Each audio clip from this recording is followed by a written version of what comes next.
வணக்கம். நாலடியார் பாடல் எண் 382. குடநீர் அட்டும் இடுக்கட்பொழுதும் கடல் நீர் அரவு உண்ணும் கேளிர் வரினும் கடன் நீர்மை கையறாக் கொள்ளும் மடமொழி மாதர் மனை மாட்சியாள் என்பது பாடல். அதாவது ஒருவனுக்கு வாழ்க்கை துணையாயிருக்கும் மனைவியாளுக்கு கடமையாவது துறவியரை பேணல், விருந்தினரை உபசரித்தல், சுற்றத்தாரை போற்றல், ஏழைக்கு இறங்குதல், இல்வாழ்க்கைக்குரிய பொருள்களை காப்பாற்றுதல், உண்டி சமைத்தல், கணவனுக்கு இனியன செய்தல், பரோபாகாரம் முதலியனவாம். இவையெல்லாம் பொருள் உள்ள காலத்து தடையின்றி நடைபெறும்.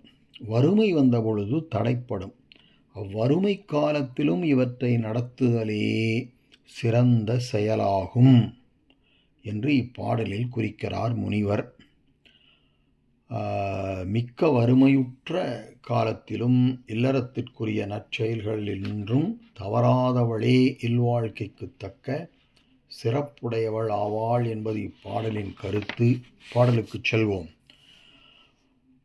குடம் நீர் உண்ணுகின்ற இடுக்கண் பொழுதும் என்றால் உணவுப் பொருள் எதுவும் அகப்படாமையால் குடத்திலுள்ள நீரையே காய்ச்சி, அட்டுன காய்ச்சி உண்ணுகின்ற இடுக்கண் பொழுதும் வறுமை துன்பம் வந்த காலத்திலும் கடல் நீர் அற உண்ணும் கேளிர் வரினும் என்றால் கடலின் நீர் முழுவதையும் வற்றிப் போகும்படி உண்ணத்தக்க பெரும் கூட்டமான சுற்றத்தார் விருந்தினராக வந்தாலும் கடன் நீர்மை கையறாக் கொள்ளும் என்றால் விருந்தினரை உபசரிப்பதாகிய தன்னுடைய கடமையாகிய கடன் நீர்மை அந்த நற்குணங்களையே